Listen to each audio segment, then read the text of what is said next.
Danger DIY.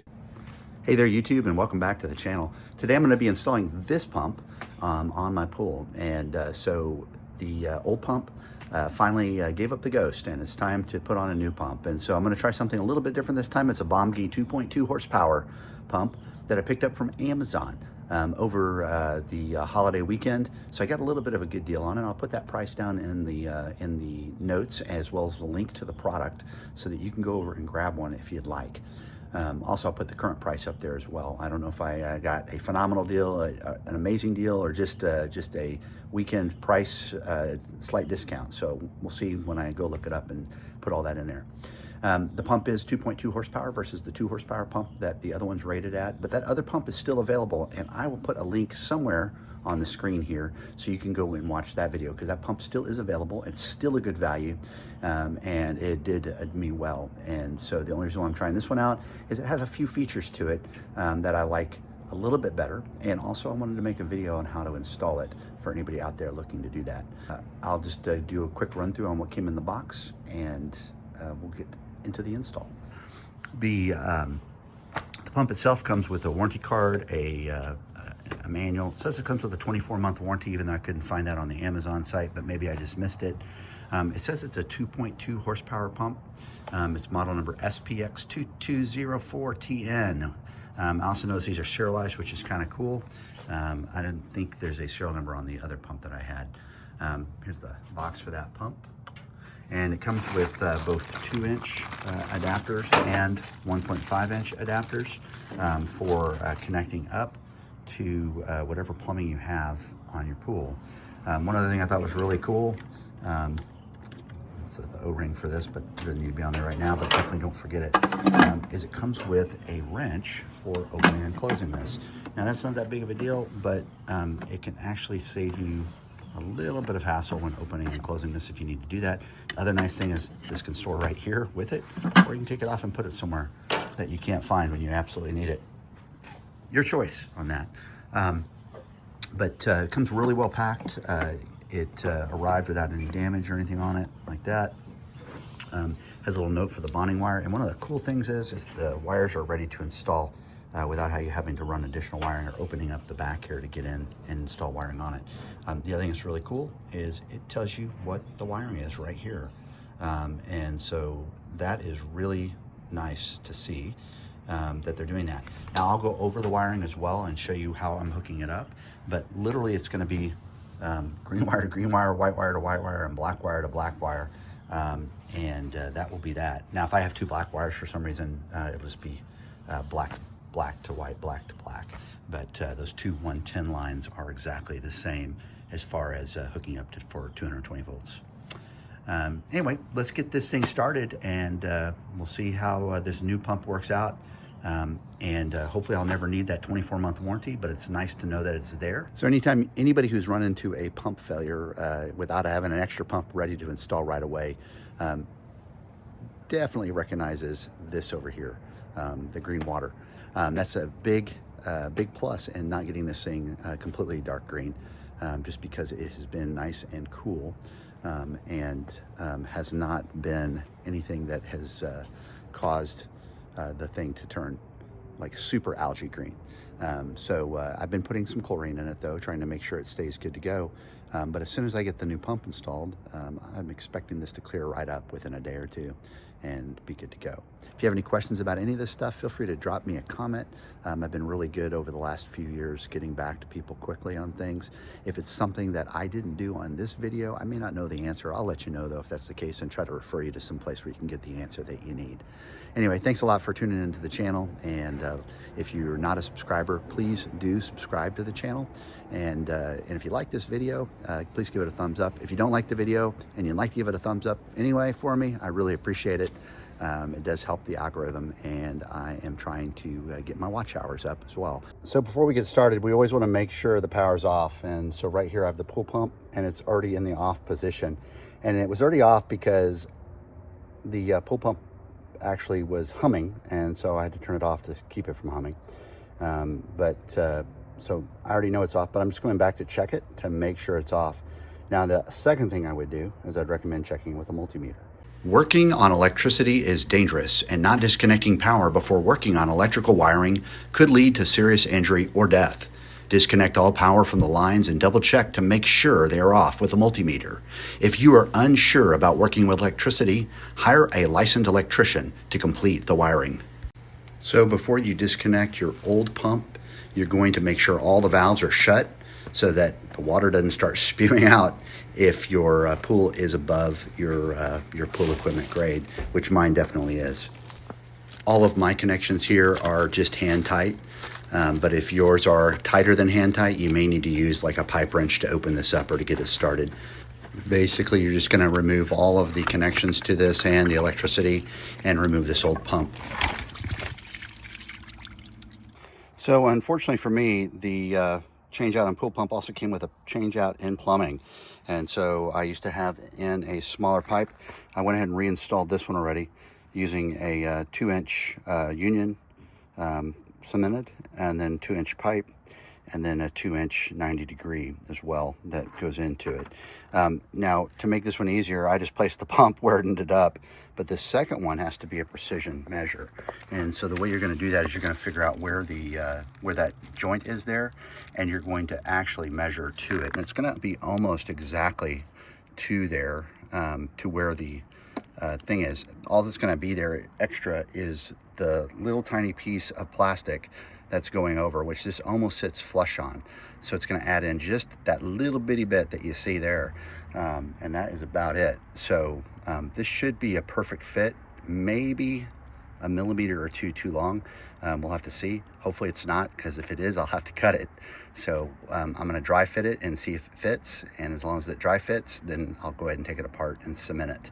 Now I only have one hand to show all this stuff and to work and to video, so I'm not going to be able to show you the piecing this stuff together for the dry fit or the significant effort it takes to get it out of the dry fit once it's done. But I'm going to get this dry fit in and make sure it's going to match up.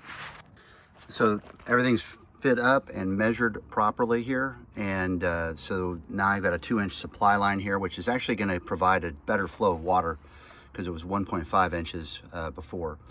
And the other thing that's really cool about this is if you use some of this flexible pipe like this, it really makes a little bit more forgiving. Now I'm not using flexible pipe on the bottom. I just measured that out, and like I said, you're going to want to do that dry and then go make your cuts. Make sure your pipe is completely straight and the ends are deburred and it's ready to go.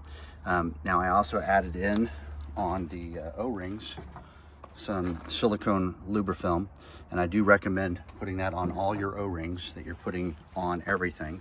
And then the other thing I haven't done yet is I haven't put on the Teflon tape. So I'm gonna go run up and grab it because I left it upstairs, and put the Teflon tape on these joints.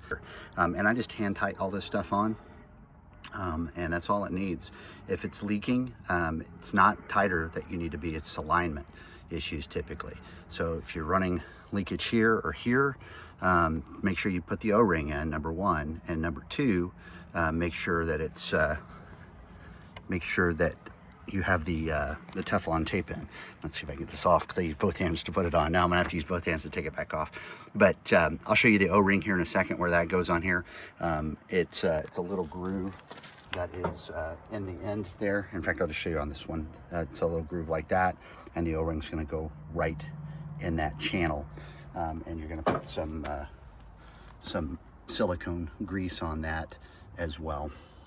And of course, the kit doesn't say to put silicone on this stuff, but just from having done this many times, I just tell you it's a good idea to do it.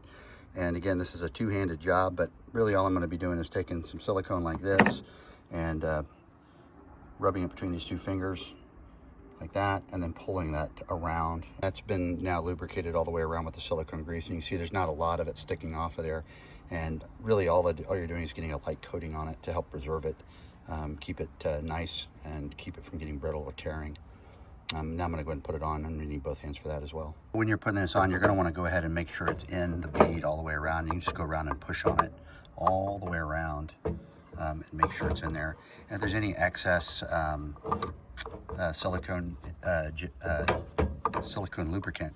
It's no big deal. It can be there, it's not a problem.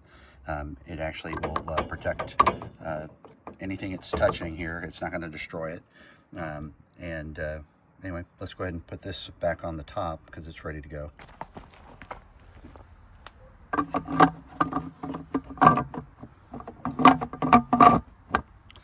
And there we go. And you can use the handle here to tighten it. And again, probably a two-handed job just to make sure you're putting the things on it the way it needs to be. This lid does have to be tight. If it's not, sometimes it will leak, but make sure not to over tighten it. And especially if you're doing this in cold weather, you want to be really careful with all this stuff because it has a higher tendency to want to crack and break in really cold weather. In fact, if it's too cold, I wouldn't recommend even doing this job. You need all your stuff to cure, and the temperatures that are required to do all that, you should definitely look at it. When I first started this out, it was about 40 degrees, but I waited till it heated up to about 70, and now I'm finishing it up. So anyway, I'm gonna go ahead and get these off, add the Teflon tape, and when you get to the end of this, you can literally just go ahead and pull it. I'm gonna wrap it one more time because I see I missed a spot right there, and just wrap it around one more time, and then I'm gonna go ahead and pull it off. And that's gonna look just like that, and then I'm just gonna pull it right over like that. And then when I put this back down, it's just gonna go on top, screw right on.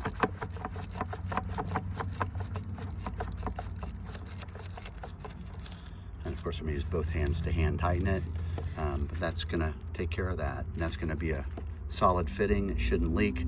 I haven't even hooked up the power yet, but I'll be able to open the water flow on this just so it floods the pump, and priming it basically. Now my pump is below my pool, so if yours is above, you're going to want to pour some water in to prime it. Never run this pump dry, and make sure that there's water in this basket before it turns on. If it runs dry, turn it off and add some more water. But you're going to definitely want the pump to be primed, and you're going to want water coming into this pump at all times to make sure that it doesn't overheat. Overheating a pump, what's going to happen is it's literally going to get so hot it's going to start to melt these plastics. It's probably going to deform your basket and end up ruining the pump. So it's always really important to have water in the pump. And here's that second one applied, and just basically screw that back on when you're done with it. And so I turned on the water, and I just opened up my purge valve on my filter. You can see that water flowing right on in there. And so both sides of the system are open now, the drains and the skimmers and everything. So there you can see it filling right on up. And I'm just opening the purge valve on my filter again to let that water flow in, to let that air get out of the system. So for my wiring, I actually had green for ground. I had a red wire for my second hot instead of white, and black was there. So I had a black, red, and green. Now, these are 110 volts to 120 volts a piece, these two lines are, and you can multimeter those out. I already know these are that because I multimetered them many times before when I've been working out here. But this is 110 to 120 volts. This is 110 to 120 volts. And this is the ground here. You're just gonna put those together. And then I'm also gonna go ahead and use some electrical tape. I'm just gonna go back and tape these also just to make sure they're secure and that they don't come off. That way when I push them back in the box, I don't have to worry about them coming loose or touching one another. And there they are taped up. And this taping isn't necessary at all. I'm just doing it. I would rather it that way. It does make a huge mess when you have to take it off later. And so definitely, I don't think you have to do it, but I'm definitely gonna do it for what I'm doing here.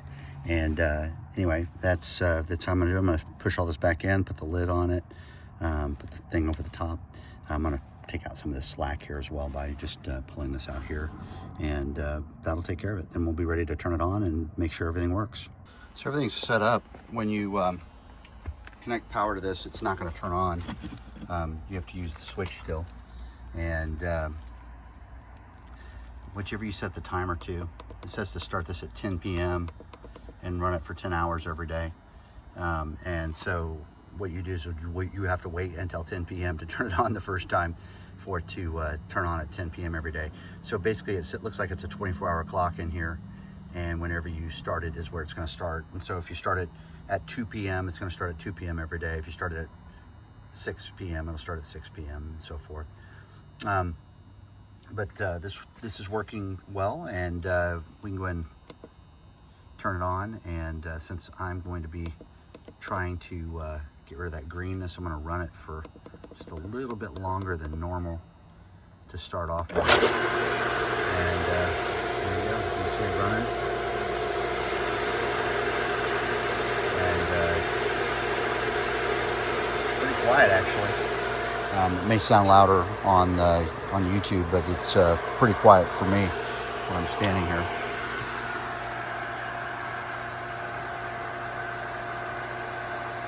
Reminder, you'll want to brush your pool. Don't just assume that putting chlorine in and starting up the pump is going to clear it. Algae gets that protective kind of film over it, and absolutely could use a scrubbing. Well, that wraps it up, and thank you for watching the video. If you're not a subscriber, please do subscribe to the channel. Please like this video, and if you enjoyed the video, please shoot me a comment and let me know that as well.